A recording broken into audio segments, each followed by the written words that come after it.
ธรรมเจ้าพระสังฆเจ้าไอ้หน้าที่เพิ่งของเอ่อนั้น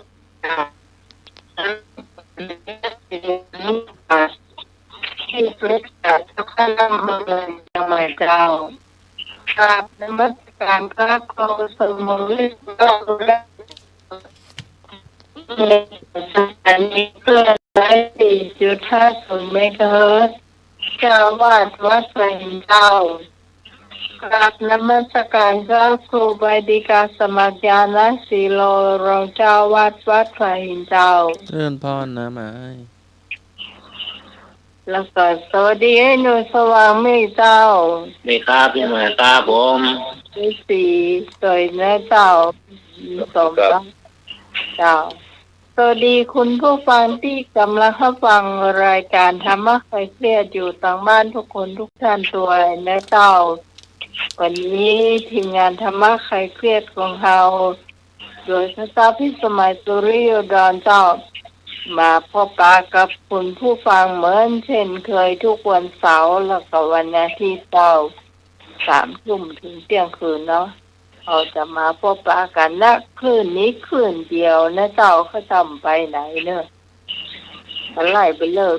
เจ้าวันนี้ขาดสามเณรเอาราปุญโญนันต์ไปคนหนึ่งเนาะนี้ไปอีกนิมนต์ว่าไปธุระกับโมโหเหมือนกันเพื่อมาให้เสียเวลาเนื่อเจ้านิมนต์การสมัครเจ้าสินิ้วอัญชลีวันทาอธิวาขอน้อมน้อมกำกับแด่องค์สมเด็จพระสัมมาสัมพุทธเจ้า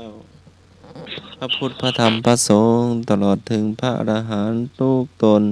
ด้วยความเคารพนับถืออย่างสูง10 นิ้วข้อกราบถวายความเคารพพระมหาเถรานุเถระ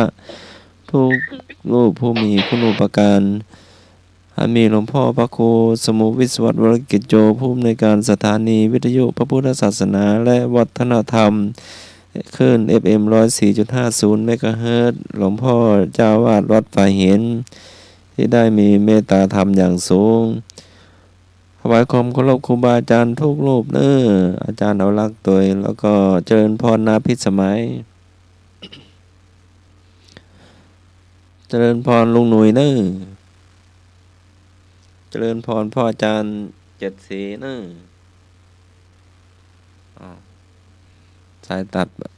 เดี๋ยวติดต่อใหม่เน้อเจ้าสายหลุดไปเนาะ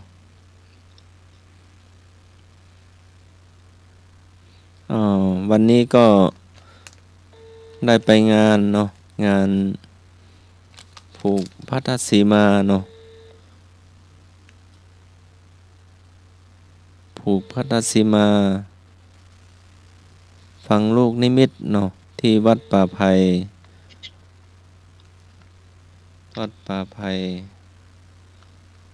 อำเภอแม่แตงจังหวัดเชียงใหม่เนาะก็มีพระอาจารย์ศรีนครินทร์เนาะ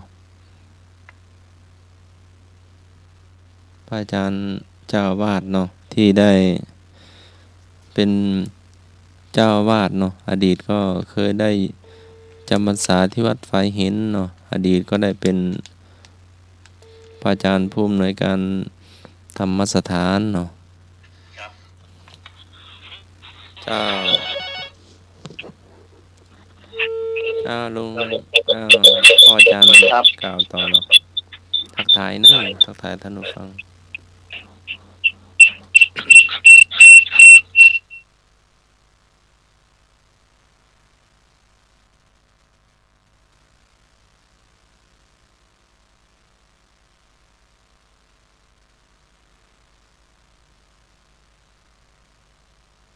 โอ้ขอกราบนอบน้อมพระเถรานุเถระทุกตนทุกโลกองค์ครับผมครับของการอาจารย์พระครูสมุวิศวัตวรกิจโตเมตตาเวลานามะอาเจ็ดครับผมกับมาตรการพระครูบริกาจากมาครับผมเริ่มพรลุงหน่อยที่วิสมัยสุรนครับผมครับลิงก็พินันเจติครับผมครับอาเจ็ดทุกท่านทุกคนครับผมดีครับผมครับก็กราบไหว้สา เมตตาปรมีธรรมนะครับ ในท่านพระครูสมุวิสุวัตวรกิจโจครับสวัสดิ์วัดปลายหินผู้ในการสถานีคลื่น104.50 เมกะเฮิรตซ์นะครับไว้สาธาจารย์พระครูปฏิกาสมัครยานาสิโรนะครับ เจริญพรพ่ออาจารย์อินโสมพ่ออาจารย์ ส เจ็ด วัส สี ดีครับพี่พิสมัยสุริหัวหน้ารายการธรรมะไข่เครียดครับ จ้าสวัสดีเจ้า ครับสวัสดีครับพี่หนุ่ยสว่างเมฆครับ ผมเลยครับนานครับผม ครับแล้วก็ขอกราบสวัสดีครับพี่น้องนะครับ ทุกคนทุกท่านครับที่ติดตามรับฟังรายการอยู่ทางบ้านนะครับทั้งที่โทรมาและบัโทรมาเนอะจากนี้ไปก็ขอเรียนเชิญที่พิสมัย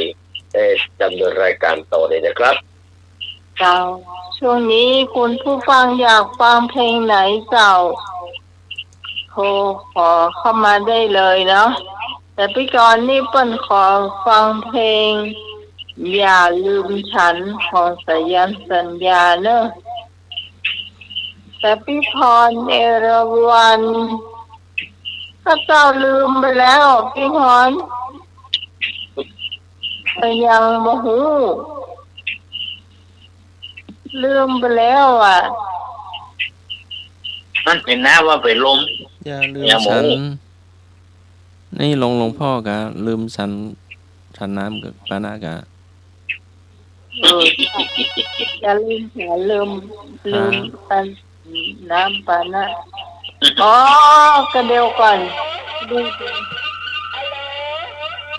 ว้าว จะเป็นแม่บอกไปที่หนอ จังไง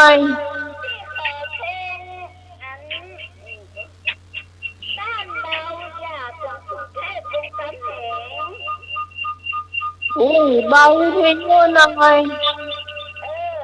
บอลเบาบอลเบาอยู่หน่อยครับ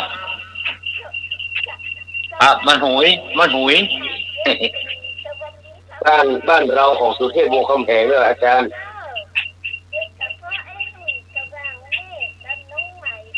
ครับค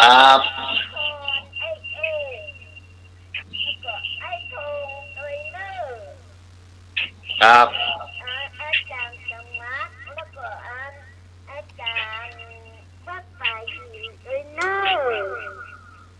เจ้า ตอนโตเนอะ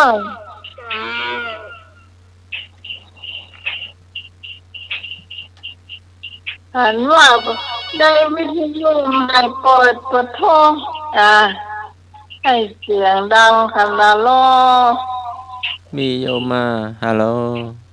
นมัสการครับผมแฟนพันธุ์แท้ครับ มาแล้วโอ้ อันนี้เอาเพลงนี้ดีกว่าเปิ้นทอดกระถินกันเต็มบ้านเต็มเมืองครับเนาะทำบุญล่วงชาติของชายเมืองสิงห์ดีกว่าเนาะ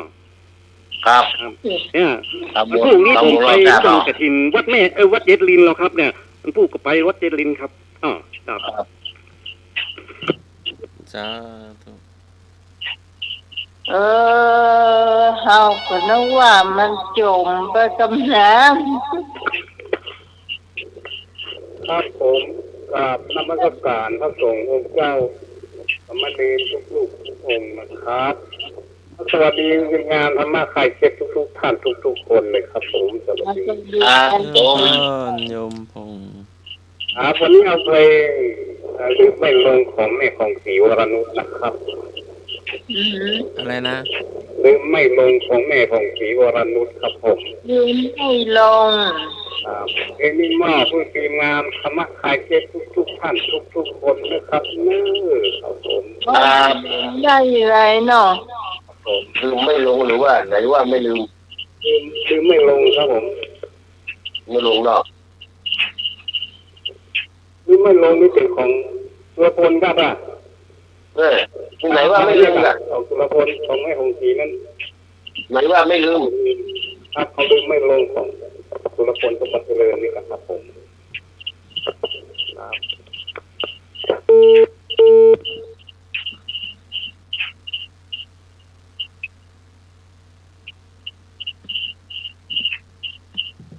ใครจะโทรมาอีกครับเรียนเชิญครับ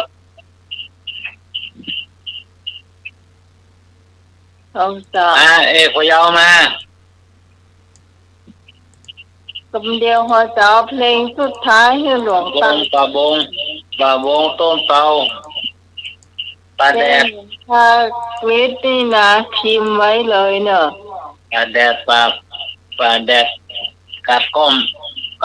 รักวิ่งเย็นไว้ ถ้าเออเดี๋ยวการสมัคร ห้า พิมพ์คำว่าสุดท้ายที่ป่าเหี่ยว สุดท้ายที่ป่าช้าสวัสดิ์เมืองเถิน มันไม่ได้มันไม่ได้บรรจุแค่เนี่ยมันไม่อ่ะ อืม มันไม่ได้บรรจุในเครื่องแค่ มีเตี้ยจังมี เจ้ามีอยู่ อืมมีอันเนี้ยเพลงเนี้ยเขาจะให้หลวงตากรีดฟังไว้ก็แล้วกันเพราะนอก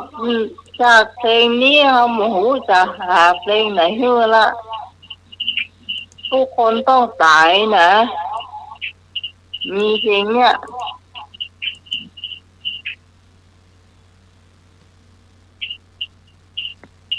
มีแถมก็ถ้าบ่มีจะเริ่มเปิดละเจ้า เริ่มเปิดเลย